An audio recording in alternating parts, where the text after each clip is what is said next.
This is crazy. This is crazy. This is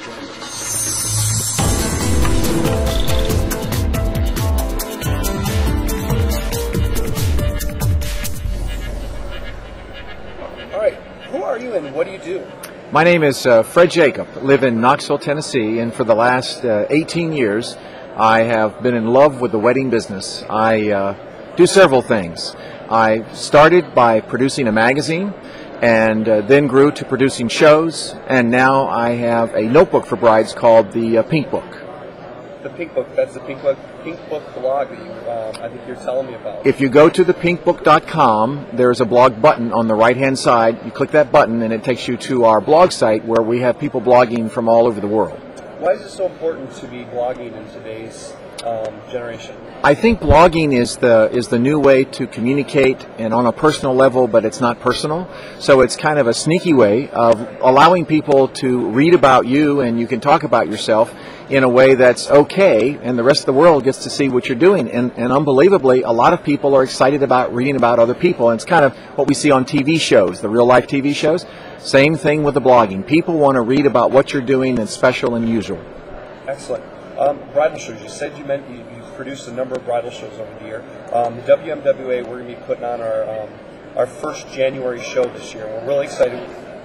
Give our vendors some advice as to what makes a vendor successful in a bridal show. Well, first, I'm all about keeping things simple, and so a bridal show is an attempt to take a space and to turn it into an exhibit about your business. So an exhibit would be taking, let's say, a 10 by 10 space, making that exhibit reflect as best it can about what you do.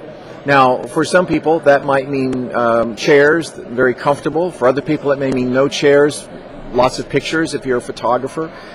If you're a videographer, it's having monitors and showing what you do. If it's cakes, it's having cake samples. And probably the number one thing that new exhibitors make a mistake of is they don't have enough space to do what they need to do. So I suggest they pretend in their garage or their business and mark off a 10 by 10 foot area. Pretend you're setting up for the show right now and build your booth. And then see where are you leaving space for them to come into your area. Some of the shows you have to check on the space may not leave you with a lot of extra space beyond your booth itself. So you may not be able to go out into the aisleway. So you have to be able to have space for people to come in. Then a lot of times, if a show is crowded in the first 2 or 3 hours and people are walking by, visually you want to make sure in your exhibit that it's three-dimensional, that it has height. Because if you only use a table and you put stuff only on a table and you've got 5 people in front of the table, then everyone behind can't see anything that's going on. So you want to make sure that you have three-dimensional to your product.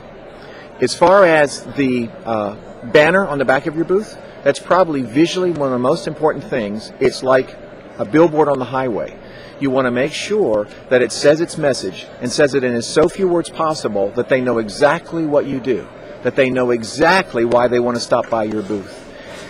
The most important thing in a booth is personality.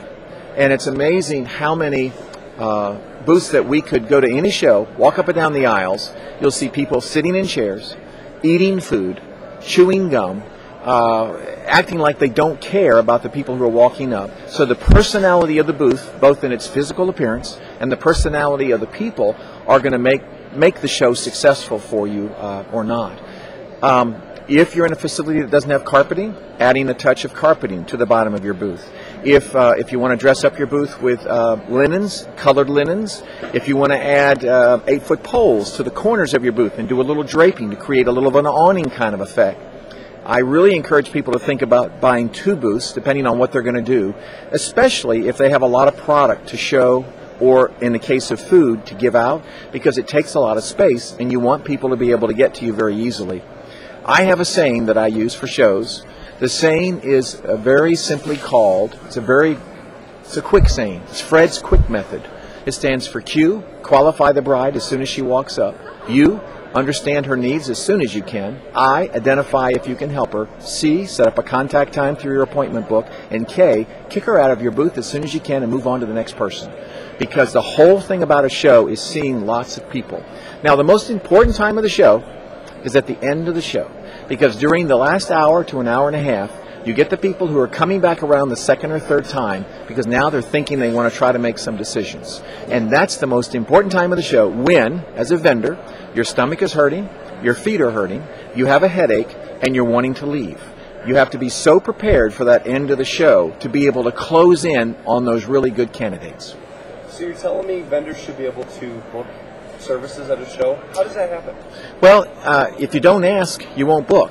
Now, I'm not saying that people are going to give you a check the day of the show, but you certainly should be getting appointments at the very least. Now, depending on your level of service, depending on where you are as far as competition, there's an opportunity where you could expect to get deposits the day of the show. But I think booking brides is a two-way street. I don't think necessarily every vendor wants every bride. So that's where I say understanding and identifying their needs is something that you do quickly at the show, but you really can't decide if this is right for you until you actually meet with them after the show. So I suggest setting up an appointment as soon as you can after the show to meet with both of them. Awesome. Well, I appreciate your time today. And definitely, is there anything else you want to share with the West Michigan Wedding Association? Well, I used to live in Grand Rapids. I love the city. I think it's a great opportunity. I think that the key to the wedding business is what I call my 3 Ps: price, product, and personality. And I believe more so than ever, our future is based on our personalities. I believe that the bride is the smartest bride we've ever had to deal with, and that she is at a level where you have to treat her with respect. You cannot just simply say to her, I have a package, and that's what it is. You have to say to her, what is it you want? Let me customize what your needs are, and I can make it work for you. I think with the right personality, if you've got the right product, and the pricing is reasonable, then you're going to be very successful as a wedding professional.